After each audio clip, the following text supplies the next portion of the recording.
afternoon, and welcome to Pep Talk today with Dr. Ellis, with Coach Ellis. And today is, Tuesday? Yeah, today is Tuesday, June 9th. So thank you guys for tuning in on today. All right, so anyway, I know I've been teaching a lot of success principles and knowing that principles are laws, and the laws is something we need to govern ourselves, discipline ourselves to live by. All right, so you can have anything you want. My philosophy is you can have it if you develop the habit. All right, and the brief thing about it is that any habit can be learned. All right, the good book. You guys know I got to always go to the good book because I'm also a pastor as well and have a doctorate in biblical studies. But hey, the good book says, "He who walks among wise counsel, he too shall be wise." So just again, following what they do, because success as well as failures leave clues, leaves tracks. So if this guy did something wrong and fell off the building, if you follow him, you're going to fall off as well. But you can also learn from him and knowing how to do something totally different, all right? So I figured maybe for the next couple of weeks, we talk about something a little different because it doesn't get a lot of props, but it should, and that is leadership. Leadership with this day and time that we're going through, I wouldn't even call it protesting. I wouldn't call it that. How about just standing up for what's right? And that's what seems to be happening across the nation, across the globe. It's just standing up for what's right. And that requires leadership. It just does. It just requires leadership. And so I was pondering just this past weekend thinking, okay, we're going to always talk about personal development and success and planning and goal setting and all that good stuff. But what about just leadership? Let's focus on leadership. And how do we identify leadership? How do you identify it? How do you know you even have it? It's amazing when you're on a job and people wants to be supervisors and leads and managers and directors and VPs and presidents and CEOs and all that good stuff. I'm thinking right now as we're going through this change right now, and it's change. It's changing, all right? And it's going to take some time to make the full change, but it's changing. Where's the leadership? We're going to need leadership. We have a lot of people that's out right now standing up for what's right, no matter what color, and that's awesome. But we're going to need some type of leadership. So I was thinking, who is that person going to be? Who is that person? I believe this person is nowhere near in the limelight right now. I don't think they're in the limelight. I don't think nobody even knows them, whoever this leader is that will lead this nation of people. No, I don't think it's the president. I don't think it's Joe Biden. I think it's someone else. I know more than when God chose David, a shepherd boy. Nobody knew. When God chose Moses, believe it or not, Moses was where? In the wilderness for 40 years. Nobody knew him. At the end of the day, even Martin Luther King, nobody knew. So it's going to take God to call to full purpose and put inside of a leader. And that's what we need. The people need a leader. And then I asked myself, well, I don't know. If he was to call me, do I have what it takes? Do I have some of the qualities and the attributes of a great leader? Not a good leader, but a great leader. And so I want to just go through a few things today with you, and you could even put yourself on the witness stand and see, do I have what it takes, even if God called me to be the leader of this next revolution? And revolution is change, revolve. Is that me? And I always say, you guys know, if you're watching on my Empower the People show that comes on Wednesday at 7 p.m. Central Standard Time, there's no revolution without revelation. So something has to be revealed. And once something's revealed and you see something you hadn't seen before, You're willing to do something you've never done before. That's what you have to have. Without that, it just can't happen. So you can't have revolution without revelation, all right? But once you see something you hadn't seen before, you'll be willing to do something you hadn't done before. Matter of fact, that's when you actually start living. Most people are just alive right now, but that's when you start living. So I figured, you know what?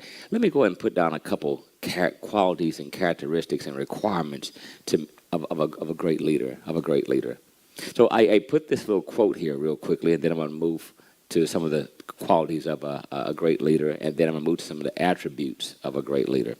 All right, so the quote says, your talent determines what you can do. Your talent determines what you can do.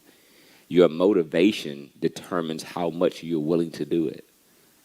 And your attitude determines how well you do it. I'll say it again. Your talent determines what you can do. So you're limited by your talent. Got it. You're limited by your talent. Your talent determines what you can do. Your motivation determines how much you're willing to do it. And then your attitude determines how well you do it. So I thought about that. Folks are limited by their talent. I understand. I don't know that much. I'm only good at this. I only can do that. Got it. But that's when it requires studying. So you can improve on your talent. You can work on your talent. You can get better on your talent. So my question is, have you put time into your talent? It doesn't take a lot of time. An hour, 2 hours a day. That's back to personal development. What is it you do? Sing, play music, a potter, a sculptor, web designer. What is it? Do you work on your talent daily? At least 1 or 2 hours a day. That determines what you can do.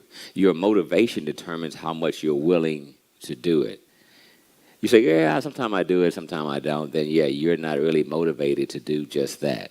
Where's your motivation at the end of the day? If it takes everybody to continue to encourage you to keep doing it, then that's not it. Then that's just not it.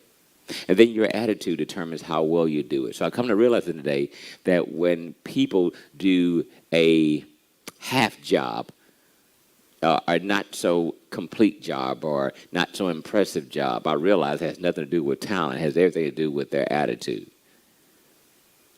And my thought is, people say, well, that's good enough. No, I'll come to find out good enough is not good enough until you can say, oh, yeah, that's awesome. Until you can say that's awesome, then no, it's not awesome. All right? So your attitude determines how well you do stuff. So how well you clean, how well you treat people, how well you do work on your job, how well you take care of your house, how well you take care of your kids, how well you treat other people. All that stuff is based on your attitude. It has nothing to do with talent or skills. It's your attitude. So you're doing everything well, you're treating everybody well, then you got the right attitude. All right? So that was my little quote for today. So let's talk about I'm going to give you 7 qualities or requirements of a leader. If they was to call me on the phone and say, hey, we want you to lead this next revolution of people into change, into this new land of milk and honey, could I do it? Would I qualify myself, or would I simply disqualify myself knowing that I don't have the qualities? Or if we were to pick up the phone and call you right now, or you can clearly go, oh, no, I know I'm not a leader. Then my question would be, why not? It's amazing how we demand so much of other people, but we won't put the same demand on ourselves. Oh, yeah, no, if you want to be a leader, you got to be this, and this. It's amazing how we come up with all these requirements for other people, but we won't put the same requirements on ourselves. So let me give you 7 easy ones real quickly. One is, at the end of the day, everybody must have the cardinal rule. The cardinal rule. We know what the cardinal rule is. The first person a leader leads is themselves. The first person a leader leads is themselves. How well do you lead yourself? Or are you being led by somebody already? Are you being led by the group? Are you being led by the crowd? Who's leading you? The first person a leader leads is himself. We earn the right to lead others when they see us lead in our own lives. because you become the example. So a leader earns the right to lead people. He doesn't solicit to lead people. They earn the right by already leading themselves. They've already disciplined themselves to live a certain way. And my take on that is that when you learn to live like no other, then you can live like no other. All right? But you can also, once you've learned to live a certain way, you can lead others into also living a certain way. All right? So let's get down to it. You got to have the cardinal rule first and foremost. The first person a leader leads is himself. One quality and requirement a leader must have is to be an initiator. You must be an initiator. Are you an initiator? Are you an initiator? This is someone who speak first and act first. They see something that needs to get done and they get it done. Are you that person? Speak first, act first. They're always the example, they're always the model, and they're always the first one. All right? Are you the example? If we was to say, okay, we're looking for someone to lead this new revolution, to lead this change in 2020, are you that person? Are you an initiator? Or are you saying, there's some stuff in my life I ain't even done yet. I said I was going to do it, but I hadn't even done that yet. Are you that person? And if you're not, then why aren't you an initiator? Because that's really how you get things done. We know that the good book says faith without works is done. It's not good. So faith without works, again, is not good. So where's the works at? Are you an initiator? People normally buy into the leader, then their vision. People normally buy into the person first, then they buy into their vision. My old saying is, you can't sell someone until you're sold. You can't sell anybody anything until you're sold. You're sold on yourself. You're sold on what you bring to the table. You're sold on what you can do for everybody else. But you can't sell anybody until you're sold. Are you an initiator? 2, how's your communication? Are you a communicator? This person expresses, relates to, speaks to, and connect. How's your communicating skills? How's your communicating skills? And communicating at the day, I've already taught you, in order to communicate, you must first connect. You must first connect first. You must connect. You must be able to be relatable, relate to the person. Then they're able to hear whatever you got to say. Without the connection, there's no communication. So connecting is more important than communicating. But are you a good communicator? Good leaders know how to communicate. Here's why: because they listen and allow others to speak. I think I taught you that last week. 2 ears, 1 mouth. A good leader listens twice as much as they talk. Because why? They're busy gathering information to make them more knowledgeable, more intelligent about the subject matter. Also, it puts them in control. I taught you last week that if you want to become the most interesting person in the room, you must be the most interested. So a good leader is interested in the people. How can they make the people's lives better? How can they get to the end result? What is the bottom line? What are we trying to achieve? What's the goal? They're interested in that. A great leader, touch the hearts of people. They're interested in the hearts of people. All right? The Bible says that Jesus looked about and saw the people were like sheep without a shepherd. And he had compassion upon them. And he began to teach them. See, he had compassion upon them. He cared about the hearts of the people. 3, which leads me into the next quality and requirement, compassion. A good leader is compassionate. A good leader cares, loves, encourages, and helps people. Boy, we need somebody like that. We really need somebody like that. I like the way God described David in the good book. He told the prophet Samuel, I found a man after my own heart. I found a man who is after my heart.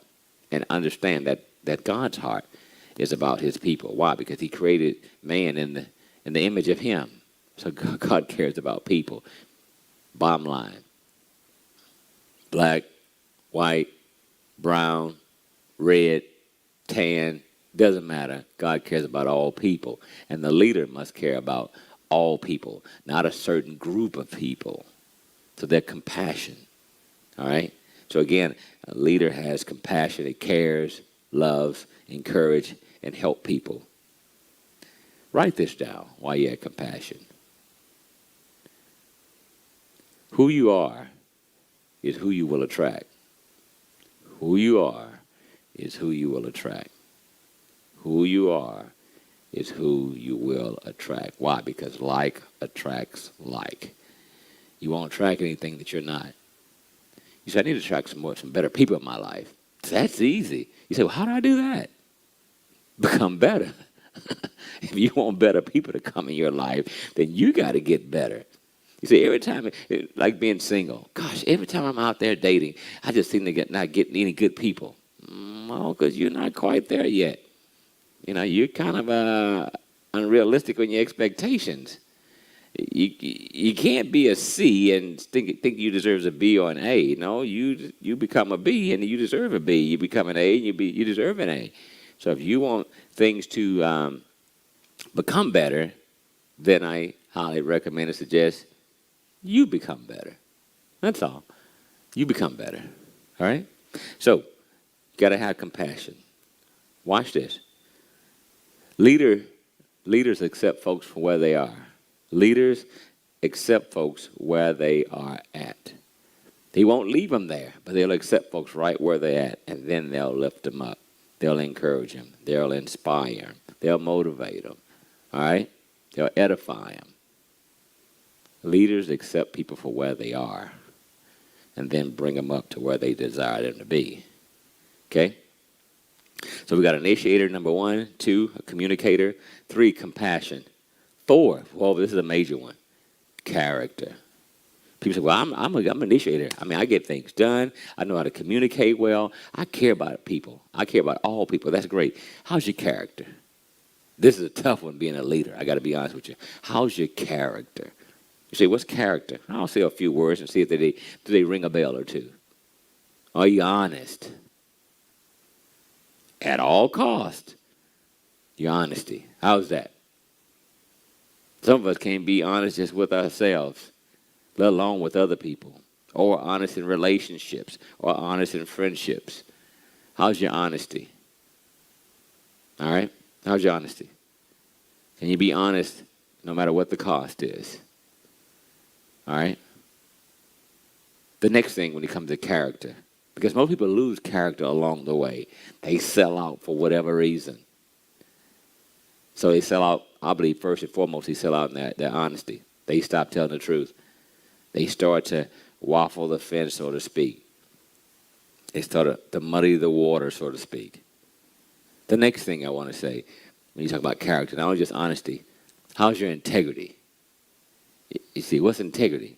Well, integrity is you say what you mean, and you mean what you said. If you say you're going to do this, you get her done.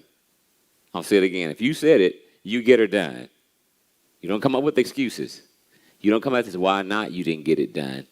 You get it done. Integrity. Say what you mean and mean what you said. Integrity. Integrity. Integrity has intent. What's your intent? All right? I'm not talking about good intentions, but I intend to get this done. And I put my integrity, I put my word on the line. Are you honest? Integrity. Are you genuine? Are you genuine? I mean, I know that's not a word you use all the time, but genuine is just, you just have a natural, keen sense for issues, for people. You're just genuine. There's nothing fake about you. There's nothing disingenuous. You're real. You're not perfect, but you're real. A lot of people think, well, in order to be a leader, you got to be perfect. No, well, we won't find one. At least not here. We won't find one. And we can't ask our leaders to be perfect, but we do want them to be honest. We do want them to have integrity. You said you was going to do this. We voted for you. We selected you, and we felt you need to make sure you keep your integrity intact. So you got to have that. You got to have honesty. You got to have integrity. And then you got to be genuine. You can't be fake. You can't seem one way and actually you're something else. No, we need you to be genuine. Just be real. Even if you messed up. Hey, I messed up. I taught you that last week. The attribute of a leader is definitely they accept responsibility. I messed up. I'm not going to go ahead and sugarcoat it. Nope. I'm going to take responsibility of it, but I'm also going to correct my action and move on. All right? So you got to be genuine. You got to have a good reputation. What's your good reputation? Do you have a good reputation? That people can look back and go, yep, I got to be honest. Over her whole life, she's always been this way. You can use the word consistency too. They've been consistent their whole life. How's your reputation? Who? Oh, I know that you're not looking at that person to be a leader. Who? Oh my God. Oh, no way. How's your reputation? Is your reputation, is it good? Does it precede? Does it go before you? The good book said, God said in Isaiah, I'll send my word. It shall go before me. And it'll make the crooked road straight and the rough places smooth. Send my word, my reputation. How's your reputation? Somebody mention your name and go, oh, who? Oh, yeah. That's a good guy. That's a good guy. If you got that guy on your team, you got yourself something. Who? Oh, yeah. She's solid. I remember going way back to high school. She's solid, man. You got yourself something. Yeah, she'll do a good job. How's your reputation? Or people like, you got to be kidding me. You did not pick. You got to be kidding me. That's not who you're talking about. Right. Be honest. How's your reputation? All right. And then last is quality. Their quality of life. How is your quality of life? I didn't say you got to have all the name brand and have all the big stuff, but is it quality? You make quality decisions. Because that's very important to be a leader. We're talking about character. How's your quality decisions? Quality decisions. Look through your life. How's a quality decision? Quality decision. Again, about the consistency.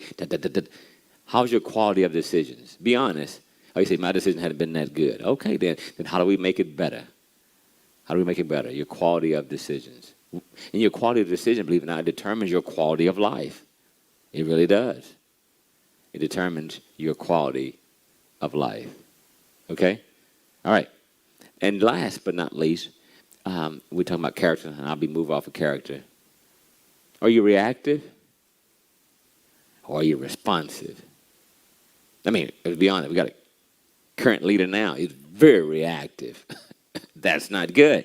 You can't be reactive. Oh, yeah, because, boy, if somebody say something bad to me, I'm going to set it off. Yeah, you're not the person we want. You're just not. We need someone to, okay, hear the other person out, no matter what they're saying, and then how do you respond? The old saying is 10% of life is what happens to you. The other 90% is how you're going to respond. Yeah, and that determines everything. Don't react. Don't react, but respond. React out of control. Respond in control. React, not using reason nor clarity. Respond, you're using reason and clarity. You're in control when you're responding. You're out of control when you're reacting. Gosh, can't have you that. You got to be reactive and responsive and in control. Can't have you as a leader, and yet you can't even control your own finances. You know, when I get paid, I don't know where my money go. Well, we can't have you over all this. Oh, no, we can't put you over all this. Yeah, no, we can't. We'd like to, but it just wouldn't be a good decision to put a leader who can't even handle their own finances. Yeah. Jesus says, be faithful over a few things, and I'll make you a ruler, a leader, a master over many things. You know, even the ones who's watching me now, you know, you can't be a good leader until you're a good follower. Are you a good follower? For those who are believers, the Christians now, do you even tithe? Because that's following God. Do you even do that? If you don't do that, then again, you've already X'd yourself off of becoming a leader. Can't do it. Here's why, because you can't even follow. In order to be the chief, you got to be a good Indian. So you got to ask yourself, am I a good follower? Am I good with receiving instructions? Am I teachable? If you're not teachable, you can't be a leader. You just can't. You're disqualified. Do you follow right now? Because, see, how well you follow will be how well you lead. See, you can take instructions. So if you can take instructions, you also can give instructions. All right? And then when you do get there, you know how it was when you were there. You can treat people right. Got it? All right. Let's move on. But keep in mind, the reason I went so deep into character, because trust is the foundation of leadership. Trust. People have to trust you. Do people trust you? Do people trust you? That's an honest question. Do people trust you? If they don't trust you, you've just, again, disqualified yourself from being a leader. Got it? All right, let's move on. I got 3 more to finish. So I can get out of here. All right, the next one, competence. Are you competent? I said it earlier. Again, can you teach? Are you teachable? Are you knowledgeable? Are you able? Are you competent? Are you competent? We need you to be competent, knowledgeable of the situation, knowledgeable of the problem, so you come up with a solution. Are you competent? Anyone can steer a ship, but it takes a leader to chart the course. Anyone can steer a ship, but it takes a leader to chart the course to where it's the end-all, be-all. What's the goal? What's the objective? 6, boldness. We need a leader who's bold, not angry, not with an attitude, a bad attitude, not negative, but we need someone who's bold. What does that mean? I need someone who's confident, who's daring, who's brave, and who's respectable. That's bold. People naturally follow people who are stronger than themselves. Are you bold? Or you always, I don't know what we're going to do, and man, it's just tough right now. No, I need to be bold. If you're not bold, then no, you can't be the leader neither, because you're going to face a lot of crises. You're the leader.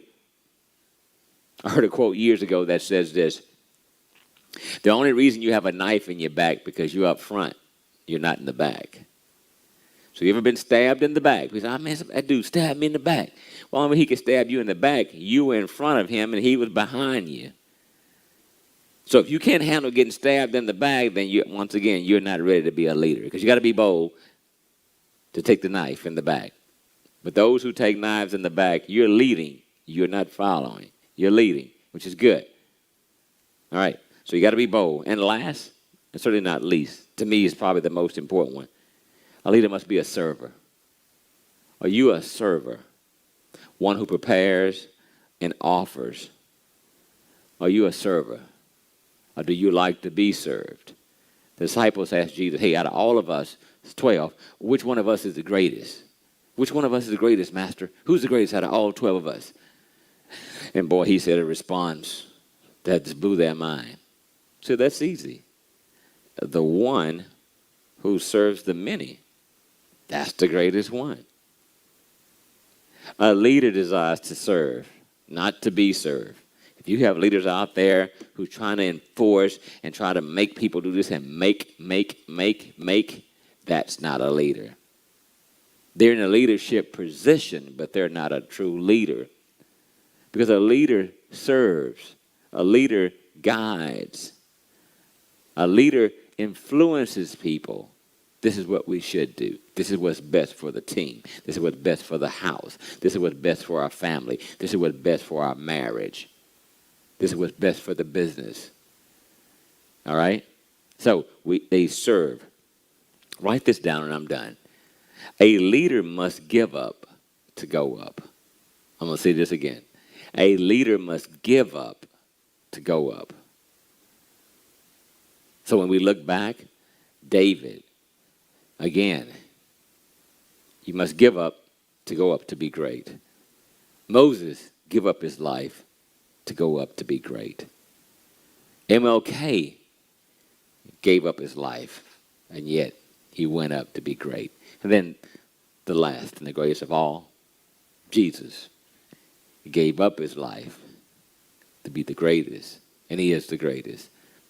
So if you desire to be a leader, ask yourself, do I have those qualities? Am I an initiator, a communicator? Am I compassion? Do I have character? Am I competent? Am I bold? And am I a true server, or do I just want to be served? Serve the many. Serve the many. True leaders don't look to be served.